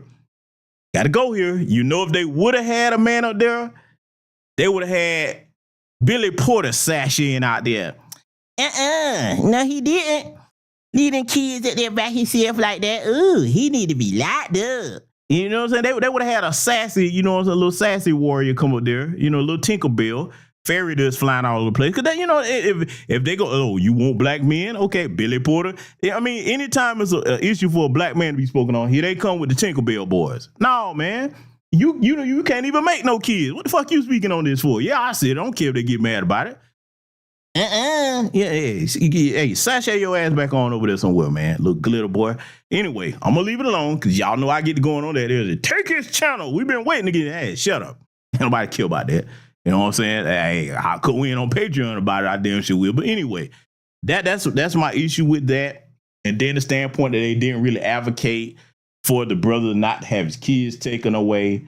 You know what I'm saying? I mean, it's just that segment right there, it left a lot to be desired if you were really trying to advocate for the brother. And last but not least, notice you didn't hear none of them talking about what they could do to help the brother. You notice that? See, when a lot of brothers, and I get it if they're in these goofy manosphere spaces and a lot of these little incel clown spaces where they, you know, just get up there and whine about shit with no solutions. But when you hear brothers like myself that don't fit into them spaces like that with that foolishness, and we say, hey, man, look, this is what it means when black men don't have no safety net in America. That's what I'm talking about. Nobody at one point in time say, hey, we would like to try to help the brother, or if y'all would like to try to help him. Nobody said that because it's like, well, it's a man, a black man. He need to figure it out and blah, blah, blah, what he shouldn't have did. But never mind trying to help the brother. And see, let me talk to you about this before we get into this next part, because we finna have some fun with this next part here, okay? Man, and I say this to my fellow brothers alike. Yes, as men, we need to be as productive as we can be, but I'm always of the mindset that if I see a brother like him trying to do something and he ain't out here being a jackass, I'm going to help my brother, okay? I'm going to help a brother that's worthy of it, because we are the chief builders and protectors of society, okay? Now, the reason why I say that I'm more quicker to help the brothers is all kinds of programs out here for the women, all right? All kinds of stuff that men don't get. And the reason why you want to keep as many men strong as possible, because that's another soldier in your army that you're going to need. I don't take joy in seeing other black men fail at some, especially decent brothers. No, we need all hands on deck. We need every productive black man on deck that we can have. So this is why I tend to have a little more compassion for brothers that I see trying to do something, because one of the flaws we have among some men in our community, man, I ain't gonna help him. He'll do. He need it. I'm like, nah, man, especially if it's a younger brother. and I see, I'm like, damn, I would want somebody to help me if I was in that situation. I was his age. You know what I'm saying? See, look, let me tell you something. Before we get to this next segment, you hear a lot of these goofy boomers like your Jim Clyburns, okay, Fish Fry Clyburn. Young people don't respect nobody today. No. Yes, the hell they do. That's a bold-faced lie. Young black men and women respect me in my community. You know why? Because they know when they see me, I'm going to give you some good advice that you can count on to help you. Or if I see you dealing with something I'm not going to just stand there. I'll pray for you. No, let me see what I can do to help you. You know what I'm saying? Because it could be me one day, or if I was your age, I want somebody to help me. I have a deep love and affinity for the young black brothers and sisters in our community, okay? So, no, you get plenty of respect if they see that when you come around, you're not coming just to wag your damn finger or grandstand. No, if they see, okay, this brother is going to be able to help me with some type of advice or networking or whatever, yeah, you're going to have plenty of respect in your community. So I rebuke the Jim Clyburns and the rest of these old bastards that talk like that, okay? But now, ladies and gentlemen, what we got to do, we're going to have to examine another situation here. Oh, yes, because I've seen how they was trying to demonize his brother, you hypocritical white supremacist bastards, you. Oh, he need to be locked up. Well, I haven't seen them. I'm pretty sure y'all have seen the little comments, and we expect that from them. So since you want to demonize that brother, oh, you know, if I see stuff like that, I'm going to have to point it back at your community. So now, family, what we're going to do, if I may, all right, we're going to analyze a degenerate alabastress here that is definitely worth locking up, okay? Because see, this brother wasn't doing what I'm about to show you. He was out trying to get a job to prepare and take care of his family, okay? Whether the decision was ill-advised or not, he was trying to do a good thing. And see, that's something in society that we need to get to, okay? Because we're not there yet at all by sight. We need to get to the point where law enforcement and what have you need to start using discernment. Hey, man, I see what you're trying to do. You shouldn't do it. You shouldn't have done it. Don't do it again. But I'm not arresting this brother for that, because now you arrested his brother. Now you put this on his record. Now you're making it harder for him to get a goddamn job. See, that pisses me off so fucking bad. But that's cool. That's cool. It's better to be pissed off than pissed on, because I'm about to piss on these white supremacists. Oh, I told y'all, leave my people alone. So, family, we're going to examine what a degenerate in their community looks like that gets arrested when they're not trying to do anything to support a family. Now, let's get into this, shall we? Why are there so many cops? Did they kill someone? Do you know how much alcohol you had today? I drank a buzz ball. A buzz ball. My baby has no Claire, you are under arrest. All of you put your hands up. It's just before 3 p.m. in Mesa, Arizona, where police pull over a suspected drunk driver who allegedly left her baby home alone. Driver! Oh, would you look at this? Family, did they just say this alabastress was swerving and swilling around drunk all over the highways, endangering life, and it left its baby home alone? Oh my God, the degeneracy of it all. Family, let's further examine this, because while they worrying about their brother trying to get a job, this is much more common in their community, okay? Just out here being a fucking menace on the highways. Fuck your kids, huh? Oh yeah, we finna examine this. Step out of the vehicle with your hands in the air. Put them on your head. Stand up. Face away from us. Face away. Walk back towards the sound of our voice. Slowly.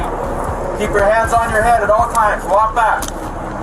Hey, Twig. Backwards. Walk backwards. Twig, you guys come over here. Help us with the IA team. Stop right there. The suspect was caught on these traffic cameras where her car can be seen drifting into a turn lane, stopping well behind traffic at a light. And get this, a caller told police that the driver was momentarily passed out behind the wheel. Oh my God. Drunk ass Becky out here passing out in the middle of the damn highway. Oh, but you worried about a brother trying to go get a job, huh? Yeah, see, I told you, white supremacists, I'm going to get you for that. But see, you kick my people, I'm going to pull your dirt out and put it right back in front of your face. And see, this is the thing. She can do all of this and leave her baby at home and, you know what I'm saying, hey, get a slap on the wrist if they do anything to him at all. And see, this is exactly why their society is where it is today, because they don't believe in punishing their people, even when they did wrong, okay? But see, we're not done analyzing Becky's reckless endangerment of the public out here and abandoning her kids. You know what I'm saying? See, this is why I hate these Sambos, because they get, oh, we need to do better. Okay, well, what are people telling them they need to do better than having drunk bitches out here leaving their kids unattended at home, and probably in a damn meth lab somewhere, because you know where they come from, okay? Yeah, we got to put their dirt back in their faces. Let's get back to it. Moments later, the car again drifts into another lane, but police quickly catch up to the dangerous driver. How much alcohol have you had to drink today, Claire? I don't even know what today is. Okay. Do you know how much alcohol it is? Do you know how much alcohol you had today? I drank a buzz ball. A buzz ball. Okay, how many buzz balls did you have? Okay, what else did you have besides that? That's it. Okay. Are you taking any medications? Are you taking any drugs? When's the last time you smoked marijuana? Oh, I don't. You don't smoke marijuana at all? Okay. When did you have the buzz ball? Today. Okay. About how long ago? Oh, what time is it right now? What time do you think it is right now? I think it's like 2 p.m. Okay. So when did you have it? 12. 12? Okay. All right. What's in the buzz ball? Well, it's almost 3 o'clock, so I wasn't with you, so I don't know when you drank it. Tequila and rum. Tequila and rum. Okay. All right. So you did not hiccup or right, or did you? Okay. So I'll explain all of that to you, okay? But what I'm gonna have you do is just turn around and face the vehicle for me, okay? And I'm gonna take these handcuffs off, okay? Police identify the suspect as 23-year-old Claire Meacham, who Look at this Alabastrous' face. Isn't that just the face that say, I'm gonna get out here and do something fucked up today? Look at this motherfucker. This bitch look like the Joker with a wig on, okay? Boy, little albino gremlin looking bitch. That motherfucker just scream, I get drunk and get on the highways. Fuck these kids, huh? That's what she look like to me, okay? Yeah, I'll be the judge in the chat room. Look at this. But see, if this was a black person doing this, swerving and swilling all over the highway and left our kids at home, oh, they wouldn't be so gentle and taking the cuffs off with her.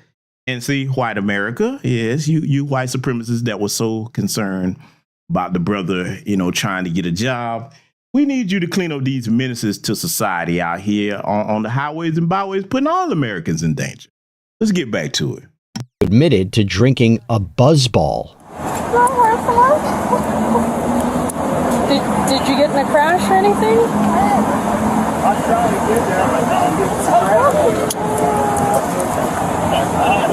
Just calm down. Can you put your hand on your head, please? There you go. Possibly your... Yeah. Okay. Hold on. Just hang on. Okay, Claire, you can turn around for me. Here, someone stand right here for me. Do you have a child? Do I have a kid? Yeah, do you have a kid? Okay, where's your kid right now? My kid's at my house. Your kid's at your house? Where do you live? Police discover Claire has a 5-month-old child, and one officer actively works to make sure that baby is okay. 5 months old. White supremacists, where you at? 5 months old, drinking and driving, just wee, all out here on the highway. At least this brother had his kids with him. 5 months old? Don't you ever critique my people. See, this is what y'all got to understand, white supremacists. The minute that you get ready to point them fingers in our direction, it is not hard to show you what's wrong with your society and your community, okay? Drunk degenerate out here and you left a 5-month-old at home. Boy, this bitch ain't worth 2 dead flies put together. Let's let it continue. Okay, you're fine. Just relax, okay? I feel like I killed someone. Shut up. Real time is awesome. I went in to kill someone.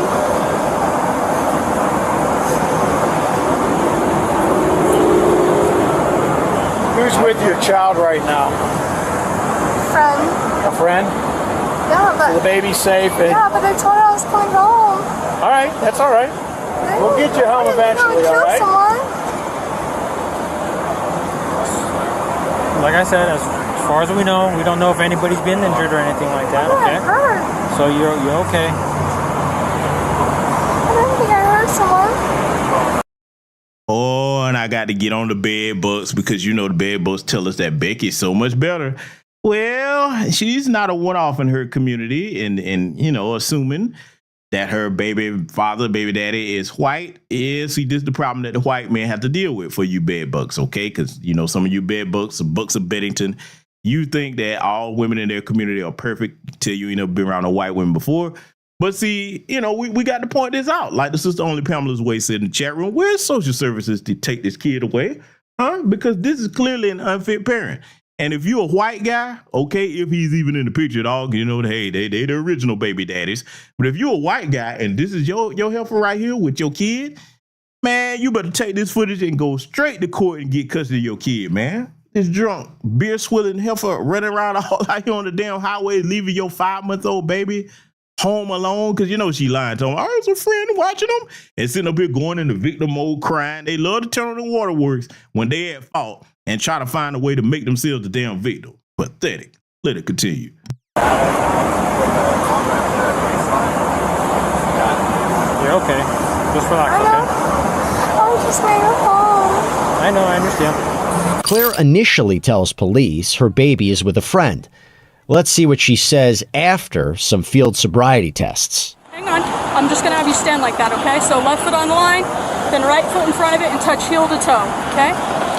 And you'll stay in that position until I tell you to move, okay? Do you understand? Heel to toe. Yep. Are you able to stand like that for me? Heel to toe. Hang on. Don't go anywhere. I just need you to stand like that, okay? So left foot on the line, right foot in front of it and touch heel to toe. Arms down by your side. Then you'll stay in that position until I tell you to move, okay? Do you understand? Okay. When I tell you to, you'll take 9 heel-to-toe steps down the line. Yep, 9 heel-to-toe steps down the line. With each step, you'll make sure your heel touches your toe. You'll watch your feet at all times. Count your steps out loud. Don't stop once you've started, okay? When you get to your 9th step, you'll leave your lead foot on line. So there's the small steps to turn around, then 9. Yep, you'll count out loud. 9 heel-to-toe steps back, okay? Can I ask a question? Sure. Why are there so many cops? Did they kill someone? Not that I'm aware of. Why are there so many cops?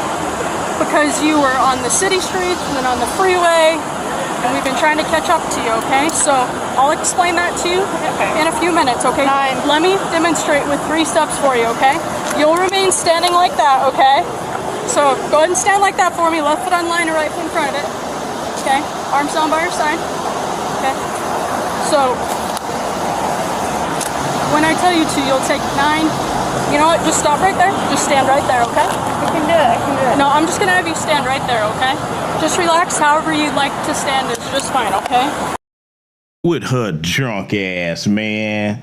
Boy, see, this is the part where they need to have Officer Shark out there and give me free reign to do what I need to do with drunk drivers, because you're a danger to the community and family. This is what I think should be done with especially heifers like this that just don't have no regard for the safety of fellow Americans on the highways and byways. She should be bopped across her head with a Homie the Clown sock, okay? Now, me, I would probably put some pool balls in it, but nonetheless, she needs to be bopped upside the head with a Homie the Clown sock, okay? Drunk ass sitting up here whining and crying about being handcuffed, and you done placed all these people out here on the highway in danger. And I'm gonna go here. If this was a black woman, oh my God, this would not, they wouldn't even be explaining all this stuff to her, or she would be tased and pepper sprayed even if she was cooperating. We all know how it go, huh? But like I said, man, they would be glad I ain't out here, boy, because boy, I would turn the body cam off real quick. Let me stay within YouTube guidelines. Let's let it continue.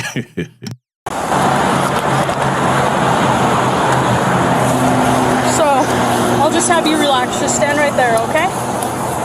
However you'd like to stand is just fine. You don't have to have your arms a certain way or side. You're going to arrest me right now? What I'm going to ask for you to do right now is I'm going to ask if you'll give me a breath sample. Are you willing to do that? Okay.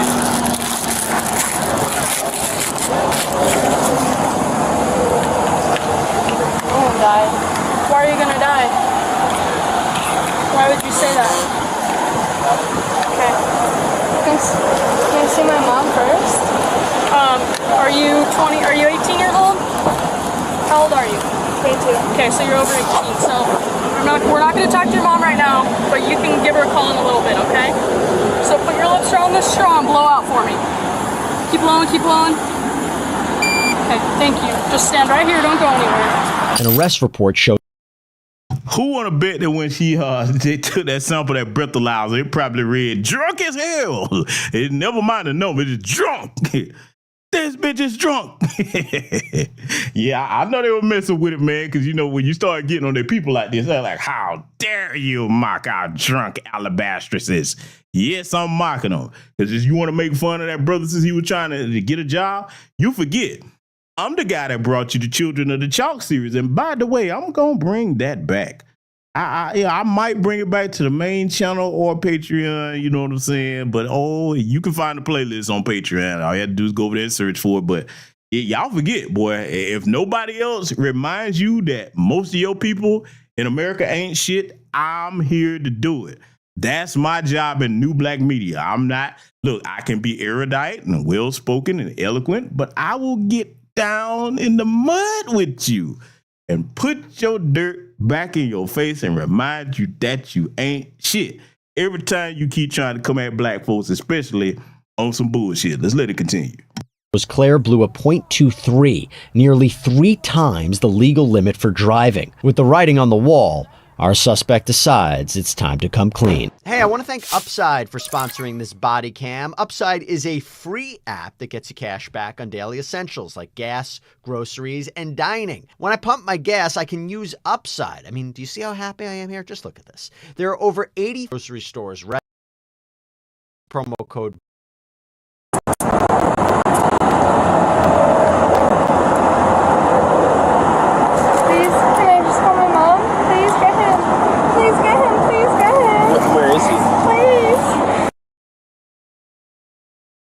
And sorry about that. I had to skip that ridiculous commercial in there. I thought I edited that out. Ladies and gentlemen, my apologies, my apologies.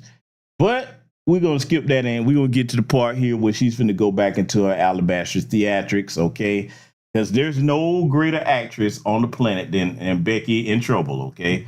When Becky's in trouble and it's time to actually punish them, which is rare in America today, oh boy, they turn on the waterworks and start becoming professional victims. So, you know, look, this is the time that we need to tell them, stop being a victim. Isn't that what they tell black people? Stop being a victim.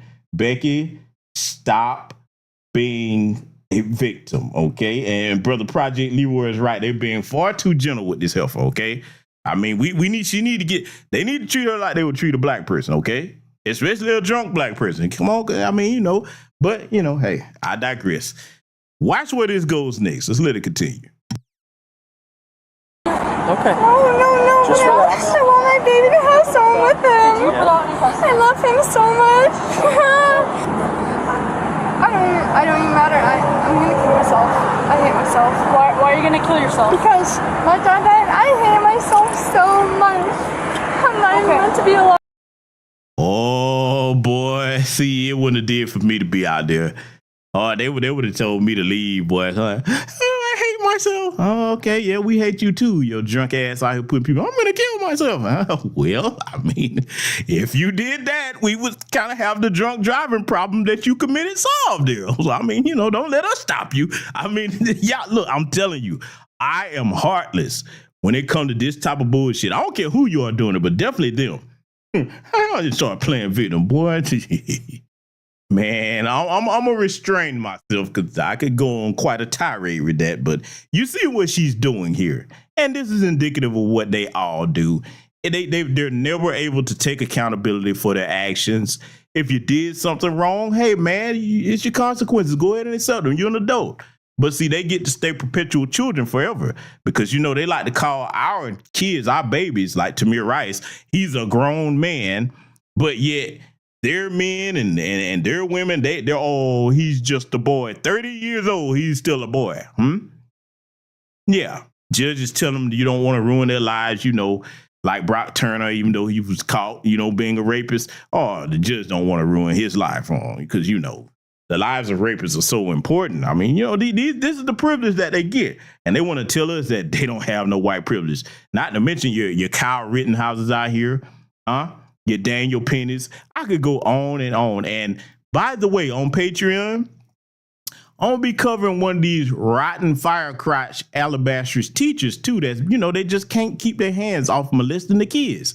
That's gonna be coming up on Patreon because I can't get away with that on YouTube. But yeah, we gonna go in on all of them. Okay, I should have put that in the Children of Chalk series over there. But nonetheless, we gonna get that crack. In fact, the business, I just might add that to that playlist over there, and that'd be the first one we bring back over there. But we're gonna continue watching this strong face heifer here too, boy. Man, I got to see it. Y'all, take a good look at this still shot right here. Now, I want to know, and y'all be honest with me, okay? Because we can be honest over here. I want y'all to let me know if this still shot that you see right here, does she not look like an albino version of Jar Jar Binks? I need to know. Does she look like that, family? Is this not an albino version of Jar Jar Binks? I saw it, okay? Albino Jar Jar Binks with a wig, okay? Crying and whining. Ridiculous. Let's let it continue. I hate myself so much, please. Claire is cuffed and taken to jail, where she was charged with DUI and child negligence. Police reports show that Claire told investigators she had been drinking at her home earlier in the day before leaving to go to a pool. Actually, just put her inside. It's okay. Please, go home. Please get in the car, okay? Can you shut the door and everything for me? Yeah. Okay. The 23-year-old later pleaded guilty to the charges. As for her baby, officers rushed to check on the child. They're on the off-ramp. Copy.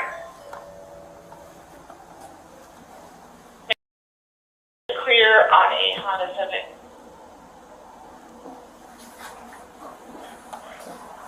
Real time, I was talking, I covered you, go ahead.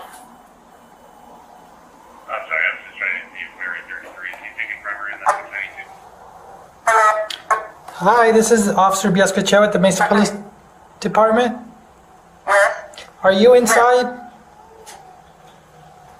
Are you? I am there right now. From the house. Yeah, can you open the door? Is there something going on? Yes. I'm at a different residence. Where's the child? I don't know, but I will come home right now, okay? How far are you? I'm with Grandma. But how far? Oh, look at this. Look at this. Oh, white supremacists, where you at? Oh, all of you that was just carrying on. Oh, how could he leave his kids out of McDonald's? Oh, that's so irresponsible. Oh, really?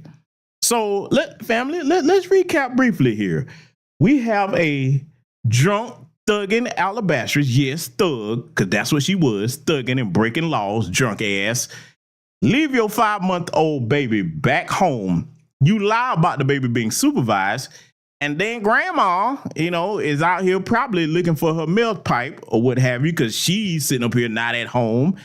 I'll come back right now. Man, poor kid. Look, I'm going to tell y'all something. I can be heartless, but I don't even want to see little white babies being mistreated. And see, this is why a lot of their kids grew up to be little Scooter the Shooters, etc., because they were mistreated by their parents. See, for you bucks of Beddington, I'm going to get me a white woman. This is the problem that the white man is having with his white women. Oh, yeah, you better think about it. Hey, man, you saying that? No, I'm showing you for the bucks of Beddington here. Man, you always getting on. Nah, you can do what you want to do. I just want to show you that this is not a one-off. This is what you may have to deal with. You go get you one of these Beckys out here, huh? Yeah, they had so much to say about that, brother. See, I told y'all. They're going to learn, man. Leave my people alone, because I'm going to give your ass the blues with the truth, okay? Man, go out there, see. Let's talk about this for a minute, okay? Foundational Black American freedmen grandmothers would never leave a 5-month-old away from her. Man, whether it's old school FBA grandmothers or right now these modern grandmothers, say what you want about them. They love their grandbabies now. They'll put your ass in the dirt before they let you do something to their grandbabies. But see, when you got alabastrous, okay, grandmothers over here, you know, old Grandma Higginbotham, you know, probably running around out there trying to do something strange for, you know what I'm saying, some milk pipe out there or whatever she got going on. And like, hey, fuck them kids, you know what I'm saying? And see, this is where you get your next Eminem coming up. You know, he rapping about his mama and, you know, his albums talking about how much he wanted to kill his mama and all that, et cetera, and it becomes society's problem, huh? Yeah, but and throughout all of this degeneracy right here that we witnessing, nobody in white America will tell them we need to do better, huh? For the Sambos out there. Let's let this tragedy continue here. How far are you? 10 minutes away. Okay. From that viewpoint. Okay, you have a key to get in? Yes, I do. Okay, all right. If you can hurry, please. Yeah. I hear him. Yeah. He's in there. Yeah. Man, I ain't gonna lie, y'all. I can be a cold-blooded dude, man. I can. I admit it. But that get to me, bro. That a 5-month-old that can't help itself in there hollering, crying. Baby diaper probably need changing. It's probably hungry. It could be hurt. It could be anything. What if just anything could have happened? A spider could have bit the baby rat. We don't know what the inside of the place look like. Hey, look, I'm gonna tell you something, man. I have no respect for anybody that mistreat kids, especially babies, elderly people, handicapped folks like that. You mistreating any of them people, man, you ain't worth shit to me. Okay? Both of these raggedy bitches need to be put under prison, and whoever that baby's daddy is or their family, they better get that child, man, because no, man. And who knows how long the baby been in there hollering and crying, man. Oh, but this bitch, you just had to go get your alcohol on, huh? And run around driving drunk. Boy, you know what? Let me let this continue. That's pisses me off, man. Let's let it continue. You all right, buddy?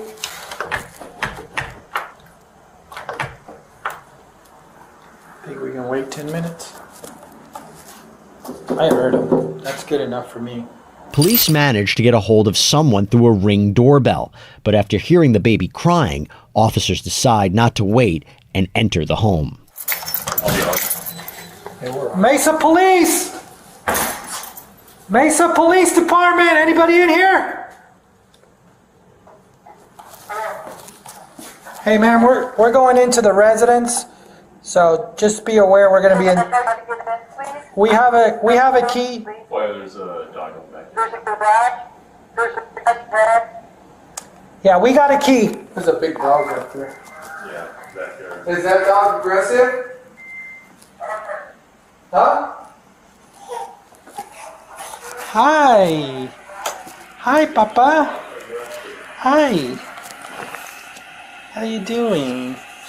You okay? Hi. You okay? Hi. Clear the house. I'll stay with him. Good, baby. Yeah. Hi, Chulo. Hi. Hi. Get the car seat and see if you can get a diaper bag or something. Hi. What out there that baby's code for? That's a milk. I don't know if it's old. I don't know.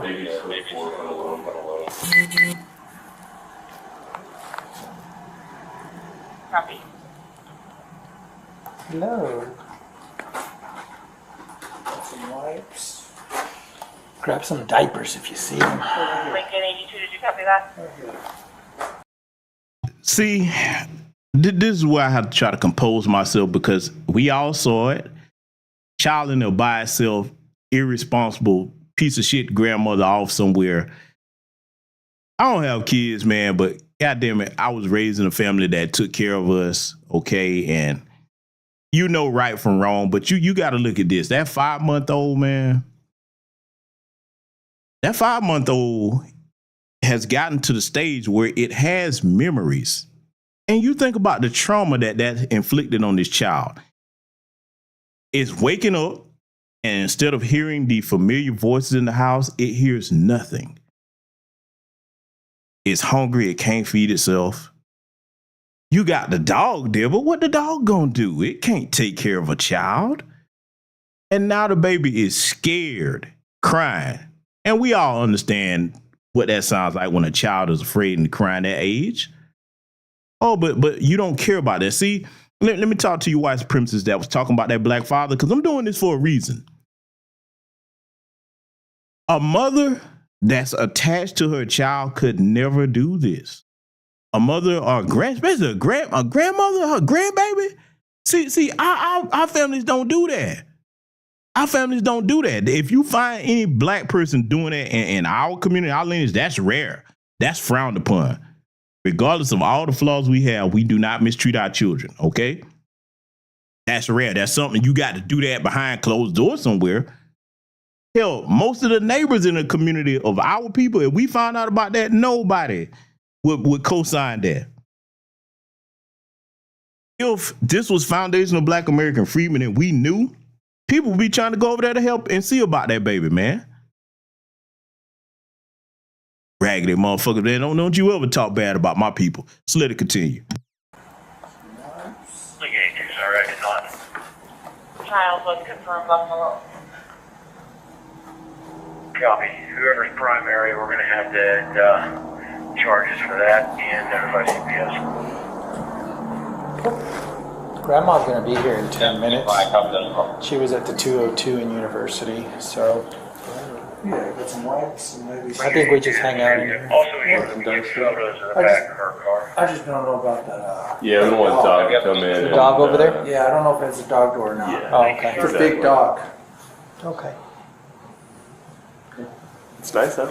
It is Yeah. nice, yeah. I don't know if he needs changing. I don't know that. The baby was found safe, and those nice officers watched over him while they waited for Grandma to arrive. We just secured the baby and we're feeding it right now. And we have him in his car seat and we're getting a diaper bag ready just in case, and Grandma should be here soon. What's up, buddy? Oh, yeah. Now, notice that you don't hear any talk yet of Child Protective Services being called, because, I mean, they would have called them immediately had this been a black person that had done this. Oh, yeah. We going there. So for those of you that was worried about that brother and his kids, regardless of whether it was a wise decision or not, and we've already said that he could have probably made better decisions, but we need you to be more concerned about this, because you have plenty of heifers like this in your community, right down to your supposed grandparents that don't give a fuck about your kids. And see, white supremacists, for those of you that had all that disparaging stuff to say about that brother, I got to call you out on your hypocrisy, because we all know that your 14 words, isn't the center of your 14 words to secure a future for white children? How you going to secure a future for white children if the children don't make it to the future, huh? Oh boy, some future you gonna have if these are the women that you got raised in your next generation, huh? Yeah, you better sweep around your own front door before you come for my people. Let's let it continue. That's good stuff. That's the good stuff. Like, thanks, man. I was overdue for some lunch. DCF was contacted, and the child was later released into Grandma's custody. Now, you see they say your child family services was called, but then they released the child right back into that hellhole and that irresponsible grandmother's custody. Really? Why would you do that? We all know that we would have called hell had that been a black person, huh? But see, I showed y'all that to compare and contrast to what white folks, white supremacists rather, should be worrying about. Instead of a black man trying to get a job to take care of his family, because on one minute, we need to pull ourselves up by our bootstraps. And then the other minute, okay, hey, when a brother tries to do that, you got something to say about it. You're not offering no help or no resources, okay? You damn sure don't want to share the resources in our community so that we can have daycares and everything like you all have in yours. Oh, no, you don't want to do that. All you want to do is lock people up. Well, if you're going to do some locking up, you need to start with that bitch and that so-called grandmother that we just reviewed here at the end of this broadcast, huh? I think I've made my point with an exclamation over here tonight, family. And I had to do this because, yeah, that just wasn't sitting right with me, the way they were trying to ride that brother down, for the decision that he made. And shout out to the brother AB again for the GoFundMe. Like I said, I wish I had the link for it. I was trying to find it again, but if you type you go to AB's X page, you'll find it on there. So apologies for me not having the link up there, what have you. But yeah, man, like I said, shout out to him for trying to help. And like I said, let this be a lesson to all of us here tonight, especially you younger black folks that don't have children out here, you young black men and women. Think about everything I said in the beginning of the broadcast. And remember, we are a great and mighty people. We can do anything that we put our minds to when we are on code and together. And the epicenter of the black community is strong, black, stable families. We need to go out our way to try to have as many as we can versus going out here and being the next Blueface, Sexy Red, Suki Hunt, etc. Okay. And the good news is the greater majority of us aren't on that. Okay. Remember these words, family. Salute to you, Black first, and I will see you all in future content.